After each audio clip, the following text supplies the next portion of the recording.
Almost 5,000 years ago, at the dawn of recorded history, an extraordinary civilization was born in Egypt on the banks of the Nile. The monumental ruins that have come down to us still inspire both tremendous admiration and innumerable questions. Preserved in our museums, the incredible wealth of artifacts attest to what degree, for 3,000 years, this pharaonic civilization indulged in the production of works of art.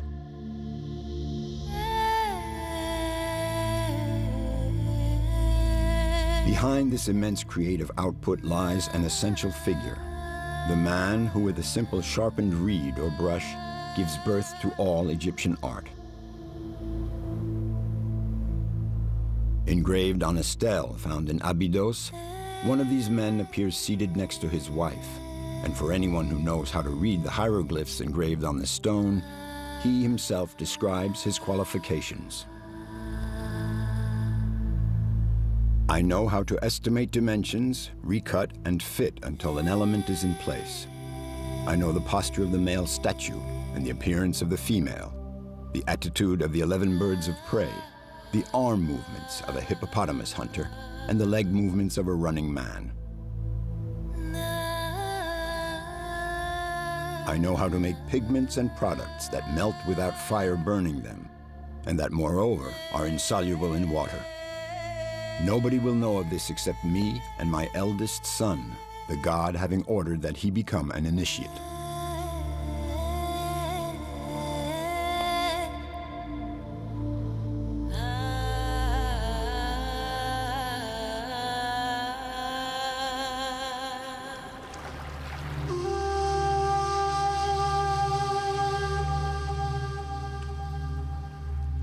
For almost 3,000 years, the Egypt of the pharaohs endured in a world which, even though no longer ours, still remains recognizable. A unique landscape whose frontiers seem sculpted by nature. Thanks to its regular flooding, the life-sustaining Nile River, a fertile green band between two deserts, was ideal for agriculture. On its banks, the necropolises were built.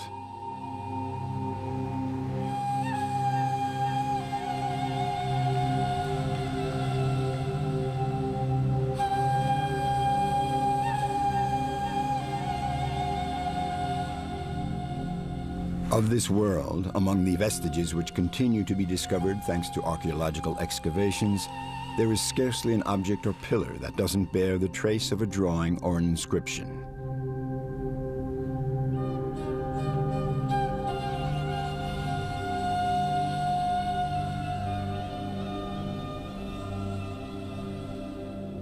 Drawing is the first of all the arts, the cradle of all the arts. That's to say, whether it's a work of architecture, a low relief wall, or a statue, it all starts with a drawing. For the ancient Egyptians, a monument without images is a monument that does not work. There have to be images on temple walls, on tomb walls, so that they may perform their magic in the afterlife or in the world of the gods.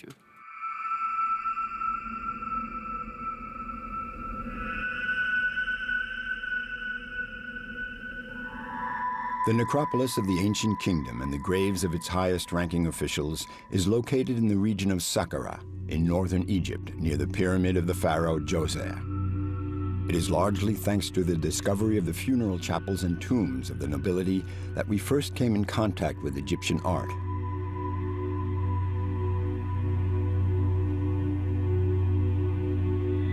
The Egyptian mastaba is an ensemble consisting first of a funerary chapel dedicated to the deceased and often containing several rooms.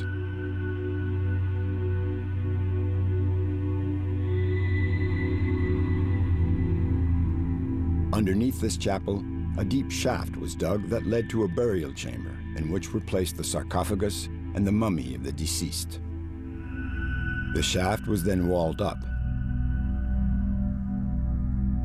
On every level of this funerary structure, and regardless of the nature of the surface, drawings, bas-reliefs, and inscriptions succeeded one another according to precise graphic rules.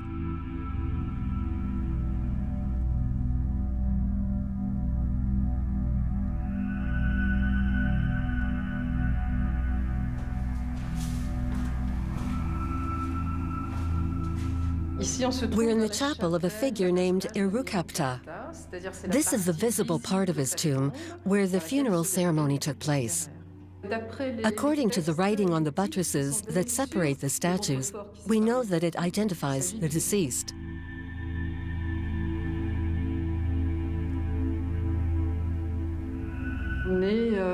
It dates back to around 2500 BC. In front of this false door were placed the offering tables on which food was left daily to sustain the deceased in the afterlife.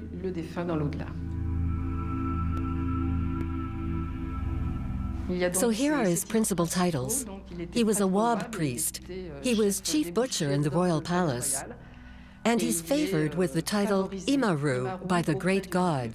And this is his name, Irukapta. The image had to be accompanied by a text, otherwise it was inactive. For example, you would never find a statue of a person that didn't bear his name. A statue without inscription was one that served no purpose. To an Egyptian sculptor, it was considered dead. The image must be accompanied by an inscription. Whether it appears in bas-relief, painting, or sculpture in relief, without it, the image is inert.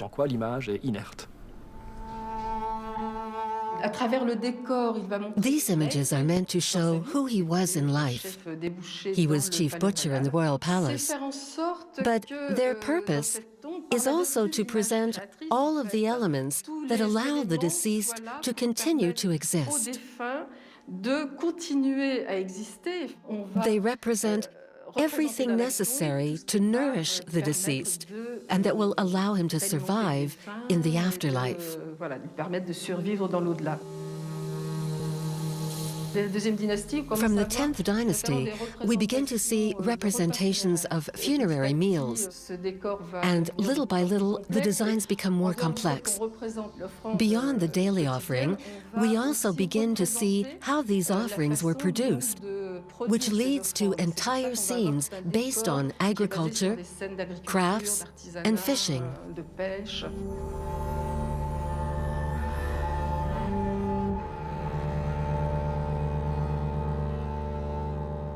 One thing that is very striking in Egyptian art is that they were great observers of nature.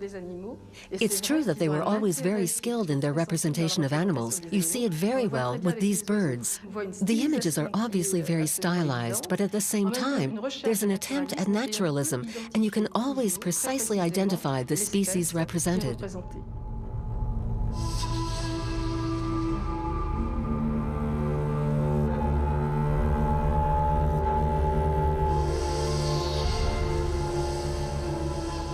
The idea is that the Egyptian representations of paradise should surround him in his chapel. Once again, the magical aspect of the drawings, or to use the more correct expression, although perhaps a bit more complicated, let's say, is the performative aspect, in that the designs actually perform the magic of bringing to life what is depicted. For example, perhaps you've seen pictures of horned vipers in the pyramid texts. These vipers are deadly, and since drawing them makes them real, they of course are extremely dangerous. They must be killed, so they are depicted with a knife planted in their head to prevent them from doing harm in the afterlife. So this says a lot about the performative aspect of ancient Egyptian art.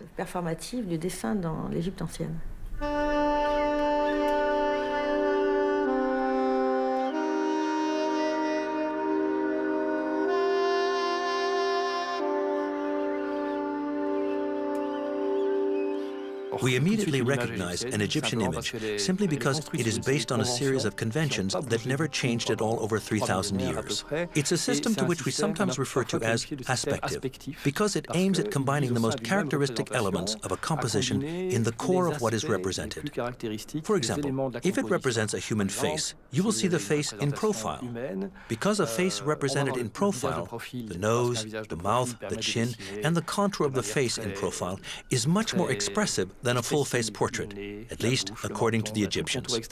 But on these faces in profile, you will always see a frontal eye, because it is far more expressive than an eye in profile, which is limited to a small triangle that is barely visible.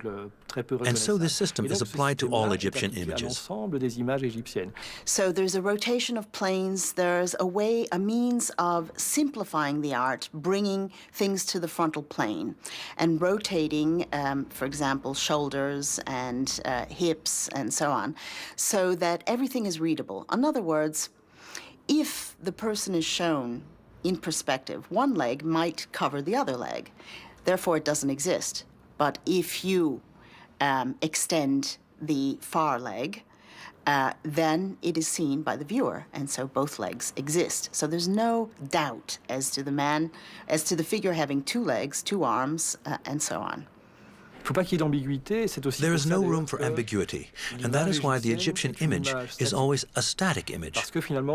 You'll have a figure that is represented seated on a chair in a static pose, or standing and about to take a step, but not in the action of walking yet. This kind of stasis is specifically aimed at never representing movement, because movement was considered to be ephemeral, in the process of passing, of happening, and thus finite, while the static image is a source of all potential possibilities. So this is pretty much the base of the Egyptian system, and it applies to both writing and image. Everything is represented in the most permanent way possible, the least ephemeral possible, the least volatile possible. It always aims for permanence, for continuity.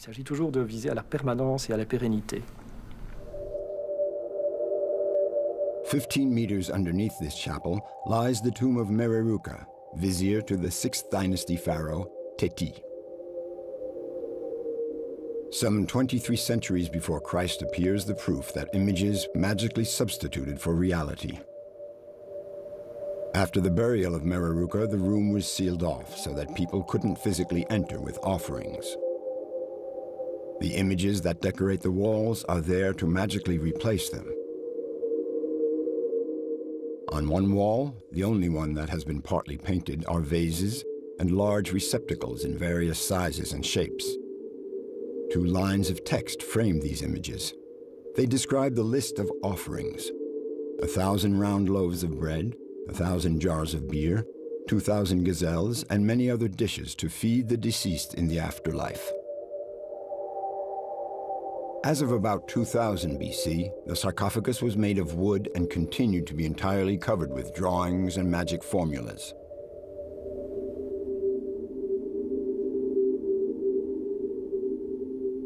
Finally, the mummified body of the deceased was placed inside, where it would continue to defy time.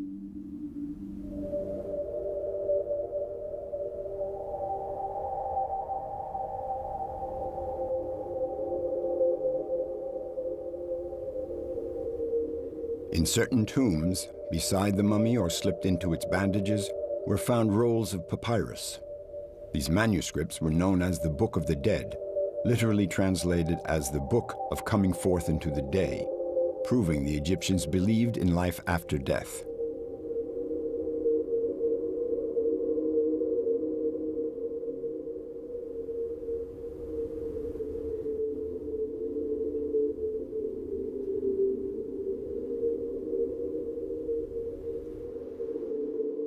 They could contain up to 165 chapters. The Louvre Museum displays one that is more than 20 meters long.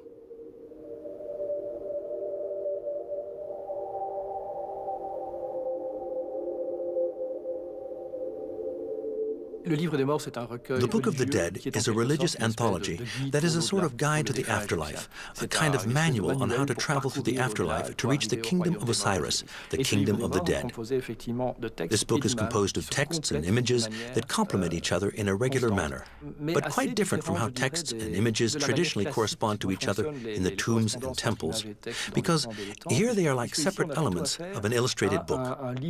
The illustrations are not integrated as part of the text, they merely accompany the text. There is very little interpenetration between images and texts, contrary to what you find on the walls of the tombs and temples. Every image serves as a written sign. So here you have ducks, jackals, a vulture, a stream, a mouth. All of these are hieroglyphic signs, but they are also images, since I can very rapidly decipher them and identify which element of the countryside or the Egyptian flora and fauna that they refer to. So from the moment one needed to write, one also had to learn to draw. You can write a word in 36 different ways. You can stretch it by multiplying the signs. You can condense it by economizing on signs.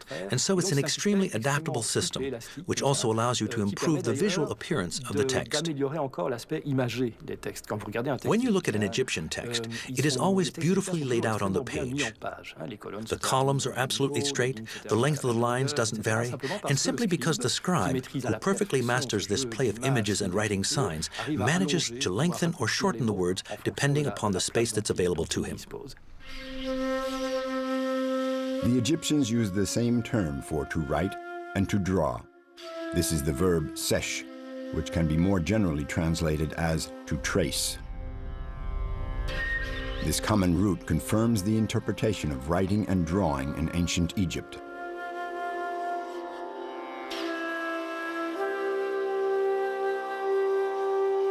The designer in ancient Egypt was the contour scribe.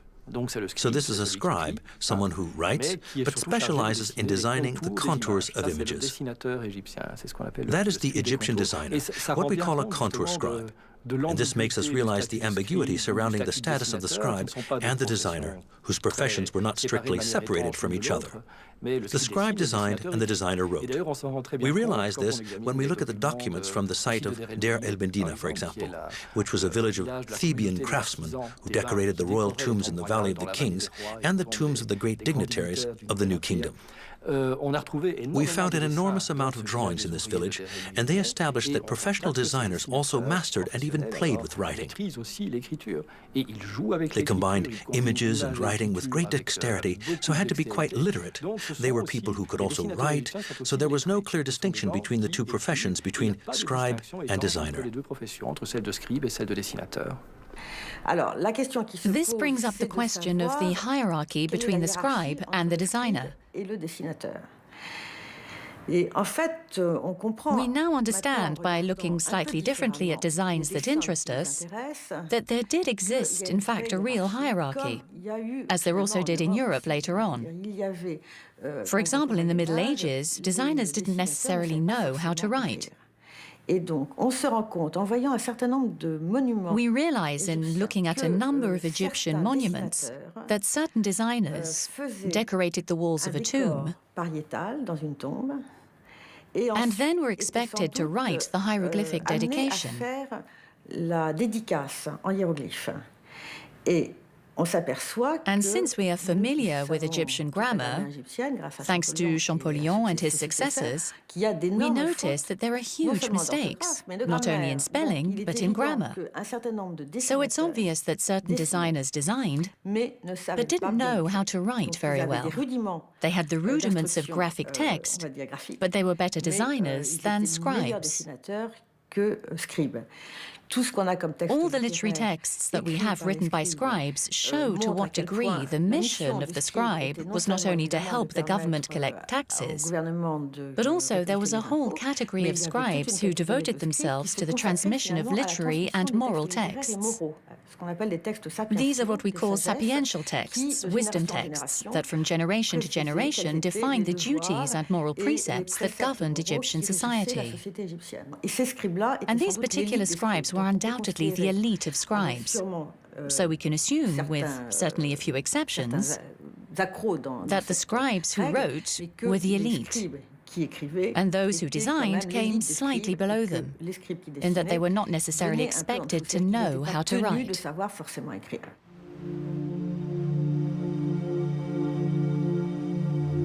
During the period of the New Kingdom, the site for new royal necropolises was moved south to Thebes.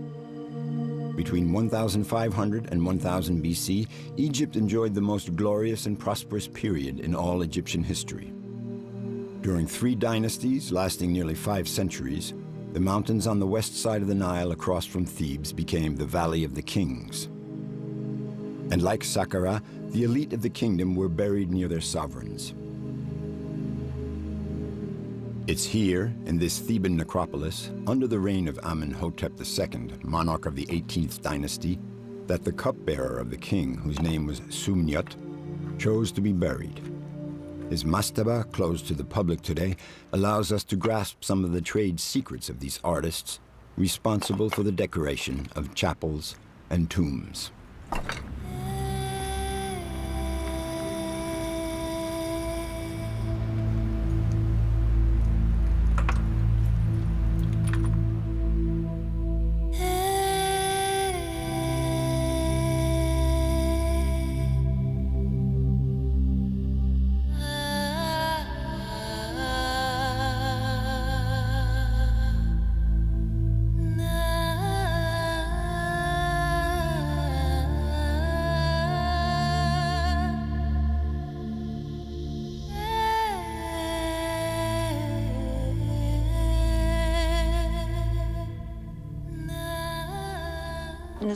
Here we have an exceptional tomb, and since it was never finished, it reveals how the work was accomplished in different stages. It also shows that there were several different artists at work, because they did not necessarily use identical techniques. On certain walls, they set up grids that are scaled to the sizes of the people to be depicted. The future occupant of the tomb, its owner, is represented as a very large figure, and the figures that he is observing are smaller. Thus, we have squares that correspond to the size of the figures. It's difficult to say exactly at what moment the paint was applied, because it looks like each scribe had his own special way of working. Some would complete the drawing first. Others would do a simple sketch first, then apply the paint, and last do a very precise contour line along the painted edges. So I doubt there were any rules. The pigments most often used were mineral pigments, which the Egyptians could easily obtain close by. That would have been all the ochres, all of the copper-based elements found in nature. Obviously, the most stable colors were the ochres, and also the reds and greens. Black, for example, was obtained from smoke and was much less stable. Sometimes it could be erased by just brushing your hand against it, and that's why often it is not as well conserved. The styles changed according to period. When you enter a tomb, you can know immediately whether it's 18th or 19th dynasty. Artistically, I think the 18th dynasty was the greatest period. I mean, the work was of the highest quality, always beautifully finished, the drawings done with such precision, the colors so finely applied. The dazzling polychromy, such as exists in the tomb of Horemheb, for example, is overwhelming. A very interesting thing about this tomb is that some portions of the drawings and sculptures are only partially completed, whereas others are totally finished. This is really one of the most beautiful. Horemheb, the last pharaoh of the 18th dynasty, whose tomb is located in the heart of the Valley of the Kings. What it reveals to us is unrivaled by comparison with the tombs of other pharaohs, even if this is one that remained unfinished. Due to the sovereign's premature death, the artists couldn't complete their work.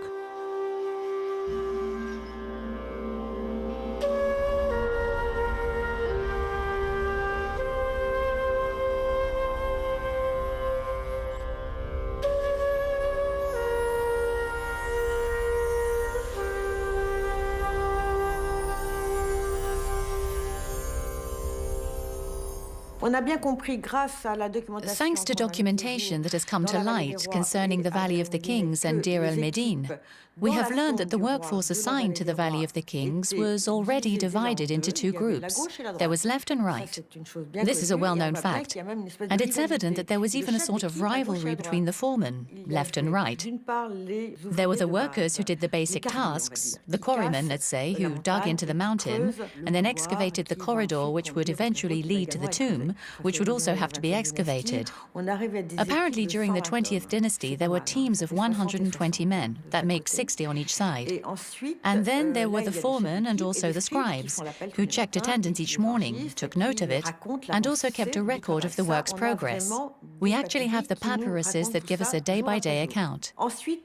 In due time, there would most likely have been a visit from the vizier or from the pharaoh for the purpose of establishing the iconographic plan to be executed on the walls. And that would be done along with the foreman. This particular plan for the royal tomb is essentially constituted of illustrations of funerary books, which were books of that period. The Book of the Dead, the Book of the Caverns, a certain number of funerary books generally comprised of 12 chapters, which corresponded to the 12 hours of night. The pharaoh is depicted being confronted by endless difficulties, which he eventually overcomes and thereby arrives in the kingdom of Osiris. All of this is strictly realized according to a code and to the norms of that time. It's at this point, once the iconographic plan has been decided, that the artists can begin. And there we see on both right and left sides that several hands are at work. It's quite obvious. Clearly the beginner's work, then a more skilled hand, and finally the master's touch. We see that the first stroke is done in red, and that then the master has corrected it in black.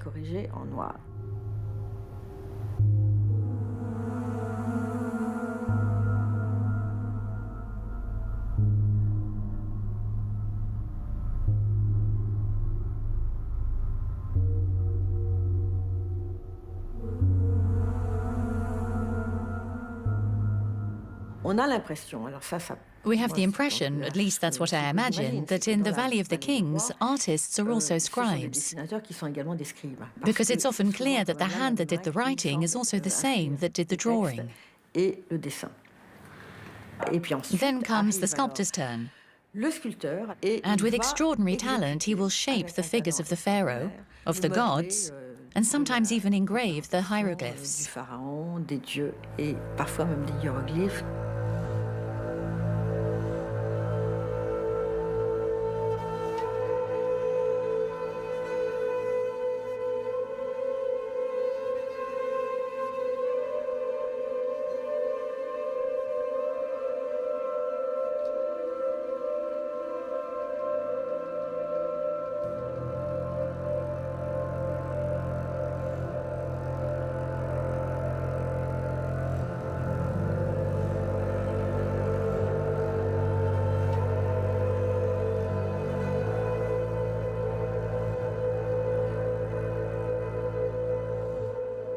And then the painter fills in the colors.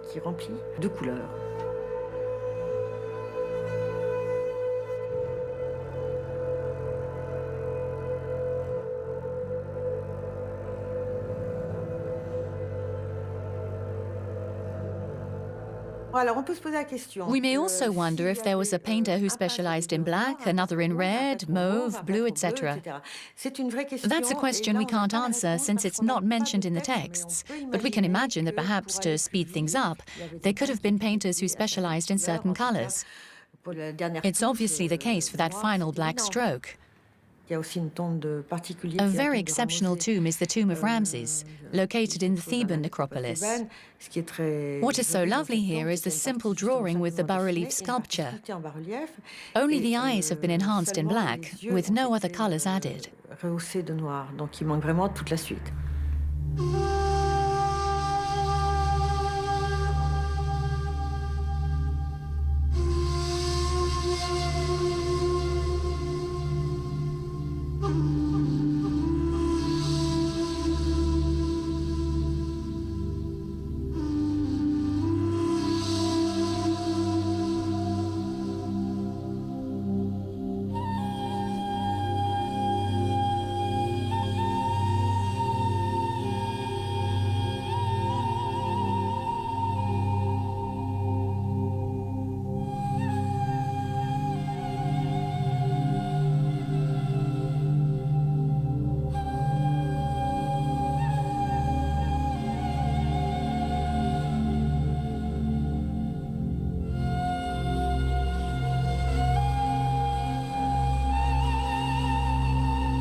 To build and later decorate the tombs of the pharaohs, all the artisans were grouped together and were housed near the Valley of the Kings in Deir el-Medine. The village was surrounded by a wall and accessed through a single gate that was guarded day and night. These ruins show that under Ramses, it was composed of 68 houses. When occupancy was at its peak, it contained 120 families. This was a relatively privileged community, as can be seen by examining the documentation of the village.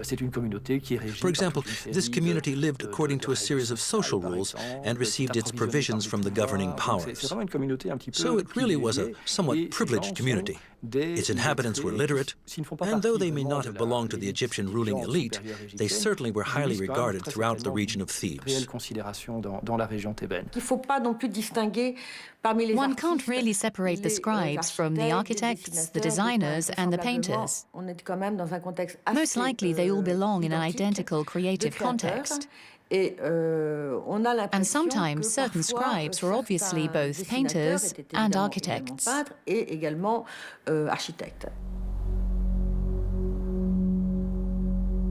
the hillside by Deir el-Medine, these artists built and decorated their own tombs. One of them, discovered in the early 20th century by Ernesto Schiaparelli, attests to the dazzling rise of a contour scribe who became an architect. The extraordinary contents of the unviolated tomb of Ka are still visible today in the Egyptian Museum of Turin. Among the multitude of artifacts found inside the tomb is the sculpted standing figure of the architect Ka.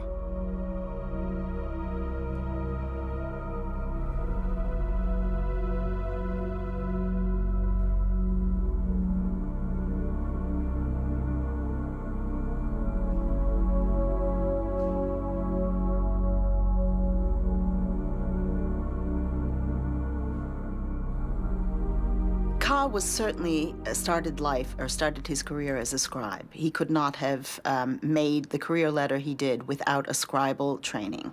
And we have some of his walking sticks that name him Ka the scribe. So there's no question that he was a scribe. And he rose through the ranks and became an architect or an overseer of the king's works. I think he was an operative kind of man, because there are tools in the tomb, but these tools were tools that had use and were inscribed not once but twice. Once, for example, hammered into the metal was his name, and once after his death, when they were placed in the Ka and dedicated to his soul. He was a very important man. He was the royal architect. It is clearly stated on his cubit ruler. It also states that it's a magic ruler. Of course, he never used it. It's made of gold, so we imagine that he wouldn't have used it. It was a gift from the pharaoh to thank him for certain work that he did in the vicinity of Luxor, but we don't know exactly where. He was buried with the object that was his trademark, which characterizes him as a high-ranking public official under the reign of Thutmose IV. Ka's tomb is very impressive. There's no question about it, because there are over 500 objects in it. And it tells us about how he lived. For example, there are numbers of coffers, wooden coffers, that have pedimental lids, a very simple thing. But you have to have a large house in order to store all these. You can't stack them because of the type of roof on the lids. And they're all full of underwear, for example, which is monogrammed. The fact that his underwear is monogrammed suggests that he used a laundry service. And he wanted his laundry to come back to him. What we don't know, of course, is how he died, what his wife died of. We don't know where they lived. He might have lived at the village at Deir el-Medina while he was working on site, but certainly those poky little houses could not have accommodated all that material, all that furniture that was in his tomb. I mean, it's a very well-furnished tomb, which means that he came from a large, spacious home.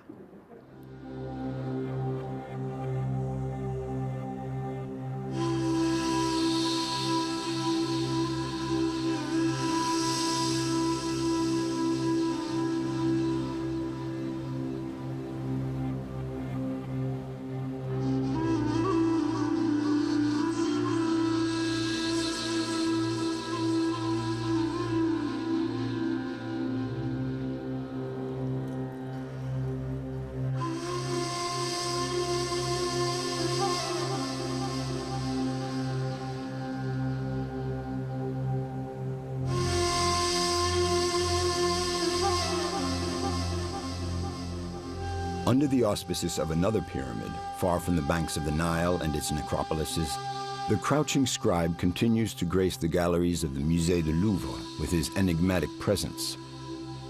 It is this vanished world in which art played such an important part that Guillemette Andrew Lanoé continues to explore. She's preparing an exhibit on the contour scribes and the role of drawing in ancient Egypt. And it is within the framework of this exhibit that the laboratories of the Center of Research and Restoration of French Museums are busily restoring the bits of stone covered with drawings. These ostraka, found in great numbers in a well near the village of artisans, Deir el Medine, constitute an unprecedented and complex new source of information. For Egyptologists, they raise questions concerning the personality of these designers and about their environment.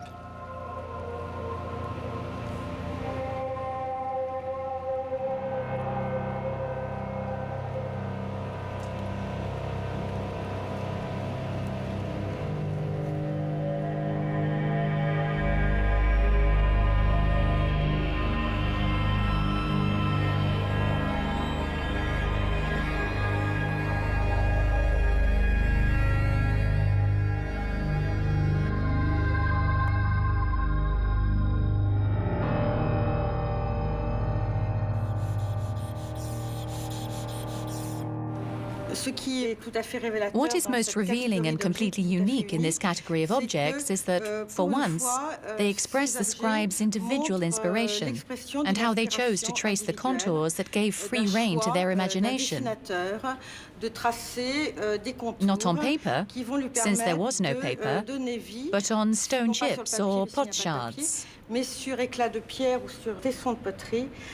don't have the impression that they are illustrations of fables such as Aesop's or La Fontaine's. Perhaps this is evidence of an oral culture that has escaped us and that we will never know about. Personally, I think they reflect spontaneous creative moments, the way any talented artisans or artists might do satirical drawings for their own enjoyment and relaxation.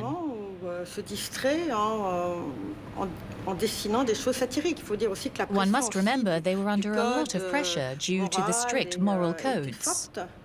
The reason for ostraka drawings was simply because papyrus was relatively expensive and not very easy to acquire.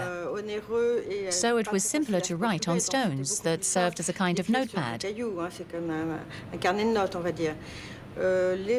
ostraka illustrations were much the same as sketches done on paper.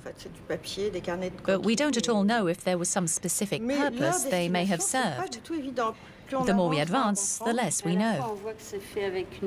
You immediately notice the formidable precision and use of colors that certainly wasn't done in 2 minutes. It's obvious that these works were made using a highly accomplished technique. Yes, and the polychromy is applied with extreme subtlety. It's never done clumsily.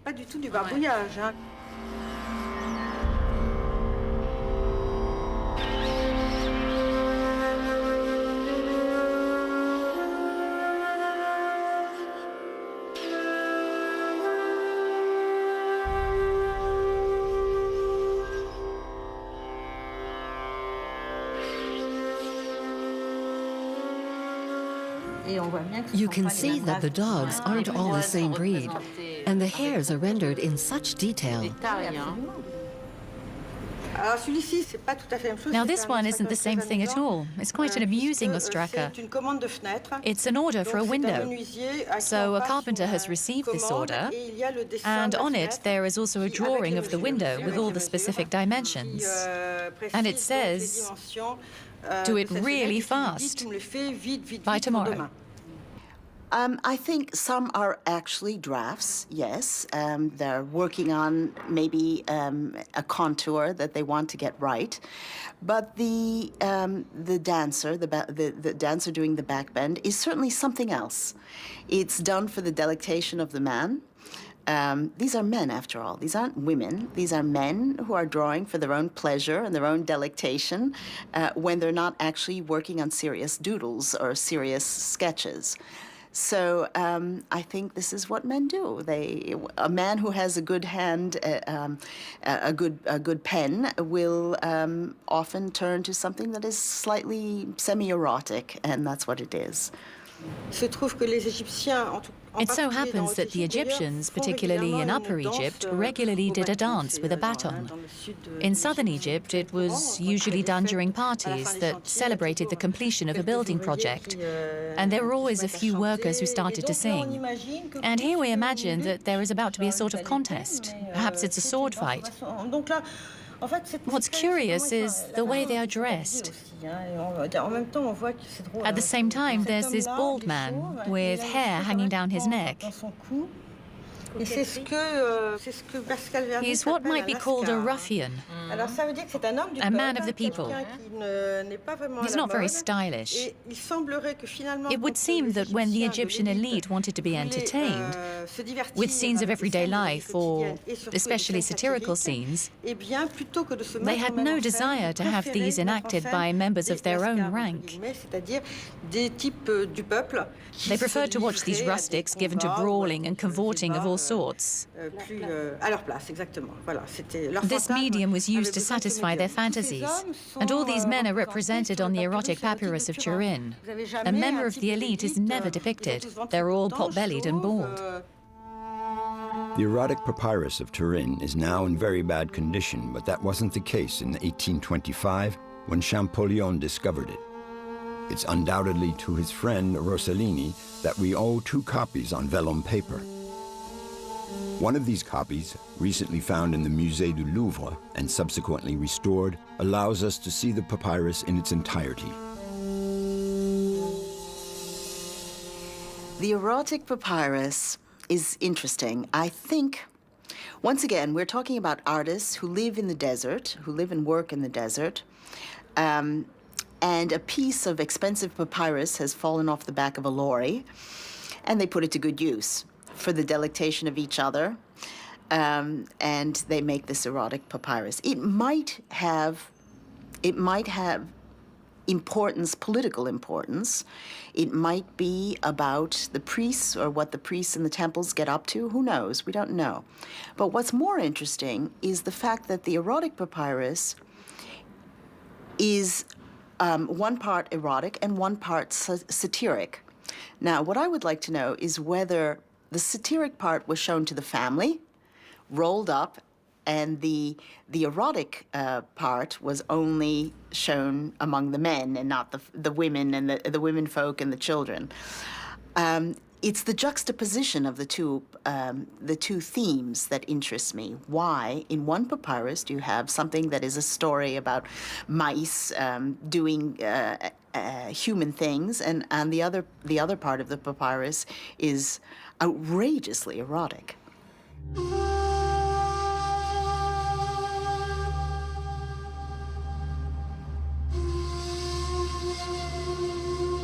Several European museums, one of which is the Royal Museum of Arts and History in Brussels, have collaborated to present an exhibition on the contour art of ancient Egypt.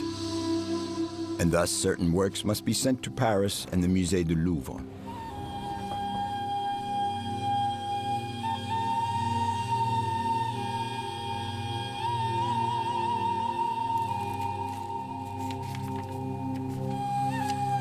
But one can't have 3,000-year-old limestone flakes travel in any ordinary way.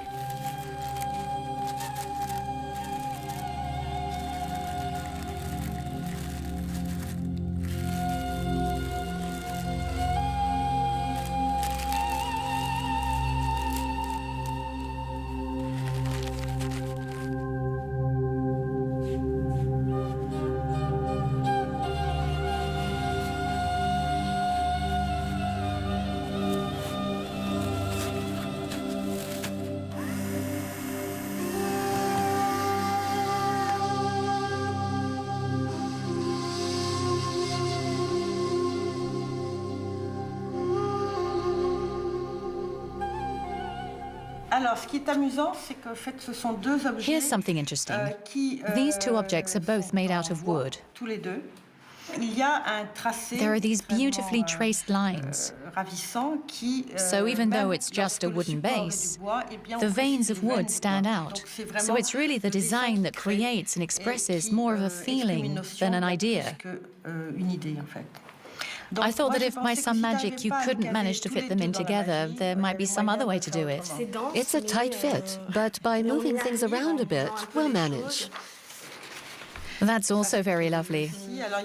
This is obviously one of the stars in the Louvre collection, who is depicted on this extraordinary ostracon of shiny limestone. We're almost certain that it represents Ramses VI. The cheek actually has a glow. It's extraordinary. What is also very striking is that the artist seems to have used the natural relief of the stone for the mouth, so as to suggest a bit more volume. And there is also the aspect of the cheek, which is heightened by the pinkish shade, as if he'd put on a touch of makeup. Here we also see this magnificent ear with the dangling earring. No, this type of art is really stunning.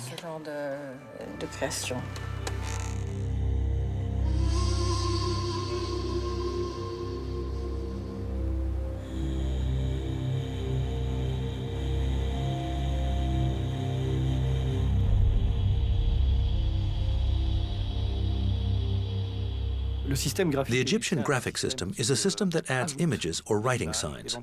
During its history, remember that we are talking about 3,000 years of history. So during those 3,000 years, the language was evolving. There were new graphic symbols that found their place alongside the Egyptian images as time went on, that didn't exist at the very beginning, but were added through the centuries. But at the same time, the system itself basically remained the same. It's a system that kept adding on to itself, but eliminated very little. So finally, from the earliest era of Egyptian history in 3000 BC and all the way through to the Greco-Roman period, there were no important modifications to how the system functioned, just as there were also very few modifications in the Egyptian political and belief systems. All the fundamental principles that existed from the time ancient pharaonic civilization began, with the first dynasties, continued to be applied all the way through to the Greco-Roman era. And despite foreign powers which would finally dominate Egypt, and the pharaohs becoming Assyrians or Persians, and later Greeks or Roman emperors, all those foreign cultures, those foreign powers, would adapt themselves to the basic structure of Egyptian civilization. Thus, the writing and graphic systems, which constitute the very backbone of the mode of expression of both the religious and political systems, would vary little in the course of time. A civilization based on representational art, ancient Egypt has handed down a number of remarkable images to us. However, the word art didn't precisely exist in ancient Egypt. The notion of art for art's sake appears to be absent from the Egyptian mentality, in which the work of contour scribes, painters, sculptors, goldsmiths, or even architects had only the one essential aim of rendering eternal all that was real, of immortalizing life. I believe, nevertheless, that we're also human beings, and what we're dealing with is human creativity. That to be so obsessed by the representation of an ideal paradise, where there are no fatiguing chores, no disastrous floods, where there is no sickness, all this certainly means there was a tremendous anxiety. I am almost convinced that these systematic representations of the ideal and absolute reveal a profound fear of what Egyptians might expect to find in the hereafter. In chapter 109 of the Book of the Dead, the Fields of Offerings, that great hereafter which the Egyptians hoped to reach after death is described as a place of delights. Here begin the spells for one's coming forth by day, for entering and coming forth from the world of the dead, reaching the fields of reeds, finding oneself in the field of offerings, the great place rich in winds, and there to be powerful, happy, to labor, to reap, to eat, to drink, to make love, to do all that one does on earth.